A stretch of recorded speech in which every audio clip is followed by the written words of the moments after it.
Shalom. Kahala Yahweh Bahashem, Yahweh Shai, Bahashem, Rakak Radash. Shalom and salutations and double honors to the men of great millstone, from the elder apostles to the elders and bishops, to the prophets and teachers, who I learned this 100% true from. Shalom to the speckled bird, the confused face, the Akim and Aqua,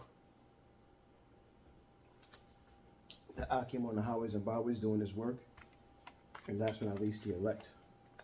My name is Yahalal, back again. This is a sit down, and pray that you be edified with it. Oh boy, excuse me. I'm going to title this lesson color, and we're going to get straight into it. We're not going to play around with it. Let's see something here.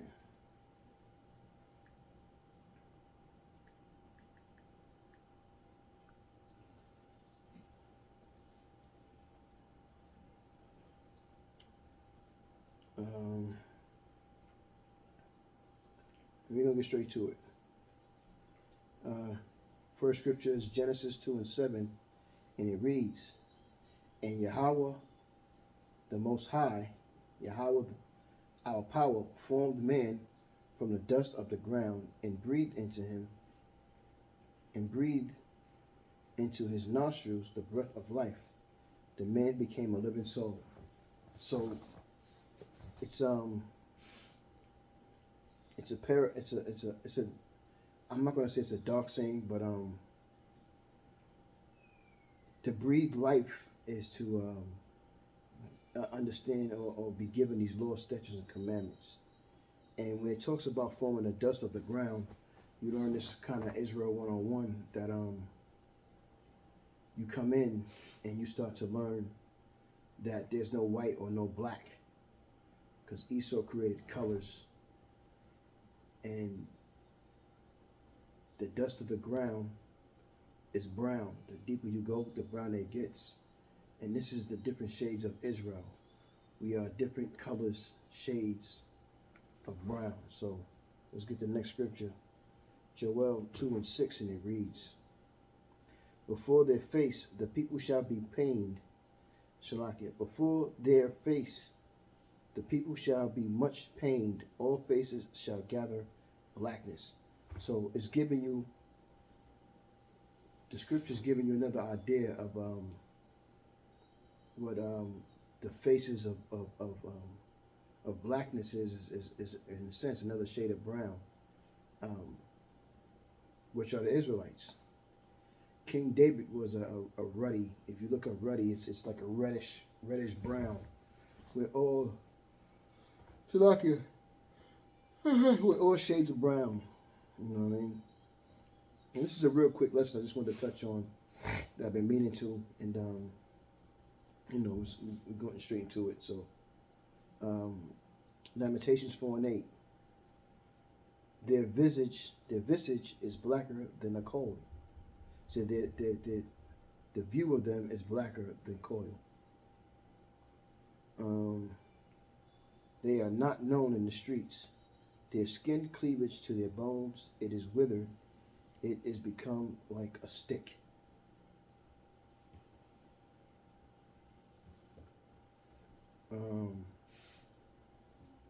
Lamentations 5 and 10. Our skin was black like an oven because of the terrible famine. So again, because we are dark-skinned people in different shades of brown, it shows. And the scriptures speaks about these things. Oh boy. I feel weird. Genesis 42 and 8. "And Joseph knew his brethren, but they knew him not." So in Egypt at that time, that was all dark-skinned people. You had the Africans and you had the Israelites. And because the Israelites have different shades of black, and Salaki, different shades of brown. Some of us were darker brown, and some of us were lighter brown. But because his brothers did not know Joseph, Joseph was able to resemble an Egyptian African, just like Paul did. Numbers 12 and 10. And the cloud departed from off the tabernacle. Tabernacle was the house. And behold, Miriam became leprous. That means her skin, pigmentation was taken from her skin. She was like a whitish type of, with that pigmentation taken, it's like a white, it's whiteness showing the skin. White as snow, and Aaron looked upon Miriam, and behold, she was leprous. And that's what leprous was at that time. It was pigmentation taken from your skin, which made your skin look white. Songs of Solomon 1 and 5. I am black. This is a great scripture right here, old scripture. I am black but comely. O ye daughters of Jerusalem, as the tents of Kedar. Kedar means dark skin. As the curtains of Solomon. So I just really kind of like wanted to just kind of touch on get some scriptures with color in it, you know what I'm saying, and to the elder Malcolm of GMS Chicago, he's the one. Elder Apostle Gabal always talks about how Elder Malcolm always brings out, or was the first to bring out, 1861, that the settlers, which were the Edomites, came up with the color schemes and named and called us black. Daniel 10 and 6. His body, excuse me. His body also was like the beryl, and his face as the appearance of lightning, and his eyes as lamps of fire, and his arms and his feet like a color of polished brass, and the voice of his words like the voice of a multitude. So we all know that brass is a brown, and just like the scriptures say in Revelation about Yahushua, his skin was brass, and it burned, and it was like it was burnt in the oven. So he was a very dark brown man, talking about Yahushua. Because I'm like with the light on me, I'm like a brass color, penny color complexion here, or color. Hosea 7 and 8. Ephraim, he hath mixed himself among the people. Ephraim is a cake not turned. So you ever cooked the cake and didn't turn it over? One side will be dark brown and the other side is light brown. This is what Ephraim is. This is what the northern kingdom is, because they started mixing with the Assyrians early. This is why they changed up, and they don't, you know what I mean, they're not as dark skinned as they used to be as far as dark brown. There are different shades of brown, lighter brown in a sense, you know.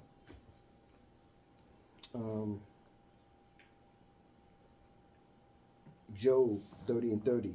My skin is black upon me, and my bones are burned with heat. So, you know what I mean? This can't be any other people, you know what I mean? These definitely are the Jews, you know? And I just gave you a scripture about the northern kingdom versus the southern kingdom. Hebrews 11 and 24. By faith, Moses, when he was come to years, refused to be called the son of Pharaoh's daughter. Because again, I didn't mention Moses, but Moses was also someone who was like a dark-skinned man. And he was able to blend in with the Ephraimites, Salaki, with the Egyptians. They also talked about Paul being a dark-skinned man, and they talked about him. They thought he was Egyptian when he told them that he can speak Hebrew and he can speak was it Greek or Spanish? Because the Romans spoke Spanish and the Greeks spoke Greek.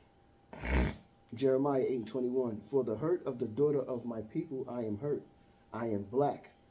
Astonishment have taken hold of me. So there's plenty of scriptures even more than ones I have of talking about how our people are dark-skinned people, man.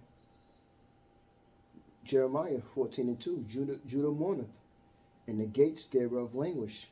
They are black unto the ground. Unto the ground is very important because the ground is a dark brown. And they cry of Jerusalem is going up. It's a dark brown, man. So understand that, man. We are dark-browned people. Ezekiel 1:7, and their feet were straight feet, and the sole of their feet was like the sole of a calf's foot, and they sparkled like the color of burnished brass. So that's Ezekiel talking about the angels and describing the angels. And as he's describing the angels, he's describing the depiction of them. And he talks about the angels kind of like Apostle John spoke about Yahweh Shai, a burnished brass. John 14:9. Yahweh Shai saith unto them, have I been so long time with you, and ye hast not known me? Philip, he that hath seen me hath seen the Father. And how sayest thou then, show us the Father? So Yahweh shall explain to Philip, because Philip asked the question, how does Yahweh looks? And Yahweh shall explain to him, if you seen me, all the time you've been with me, if you seen me, and my tone and the complexion and my features, Yahweh, Bahashem Yahweh Shai, I look like him. So that gives you a description of, because when you read about Yahweh Shai, you can start at Revelations 1:13. It goes to explain how you can have an idea of what Yahweh looks like. Ain't that something, right? Revelation 1:15. And his feet like unto fine brass, as if they burned in a furnace, and his voice as the sound of many waters. So that just went into it with the scriptures of Yahweh Shai, describing Yahweh Shai, and just a couple of scriptures has read before that, how he looked. Revelations 2:18. And unto the angel of the church in Thyatira write, these things saith the Son of the Most High, who hath his eyes like unto a flame of fire, and his feet like fine brass. So this is going to be a quick lesson, man. I got a couple more scriptures, and I'm gonna move on. Revelation. So this is a quick sit down. Revelations 4:3. And he that sat was to look upon like a jasper and a sardine stone. Jasper is a dark stone. And there was a rainbow round about the throne in sight like unto an emerald. Last scripture I got right here. And please feel free to go and look at these scriptures yourself. Check them out and get edification for yourself. You know what I mean? Ultimately, that's what you must do. You must go into these scriptures yourself and look at them and read them and get the vision in your head. Even though we're out here and we're teaching and preaching about it as well, it's up to you to also get this information. Acts 21:38. Art not thou the Egyptian, which before these days madest an uproar, and led us out into the wilderness 4,000 men that were murderers? So the Romans are speaking to Paul and calling him, aren't you that Egyptian that that led an uproar? And that's not the case. That's not the situation. Paul was he was an Israelite, and he was actually a Pharisee. He was studied. He was learned in the law since he was a kid. So he understood the law. So it's kind of obvious, in a sense, for someone to be chosen, Paul would be, because he was the one to go back to the Gentiles, and if he had to speak to them in a Roman, in Spanish or in Greek, he could speak to them to get them to understand who they are, the wild olive branch, versus they thought they were Greeks, or some of these Gentile nations in that time. And this is why the Apocrypha also is important, because our the Jews, they were Hellenized. They were taken from in the time of Jeremiah, in the time of Daniel. They were taken and they were scattered all around the world. And in that time, they became Hellenized. And this is when the Greeks were ruling. And the Greeks didn't necessarily put them in slavery. They just taxed them, and they raised them up to be Greeks. And they made them do away with the things, with the law, statutes, and commandments, and the heritage. You know what I mean? So I would like to tell you, edify with that real quick. And I'm going to say, Kal Halal Yahweh Bahashem, Yahweh Shai, Bahashem Rakakradash, Shalom and salutations, and double honors to the men of great millstone where I learned this 100% true from.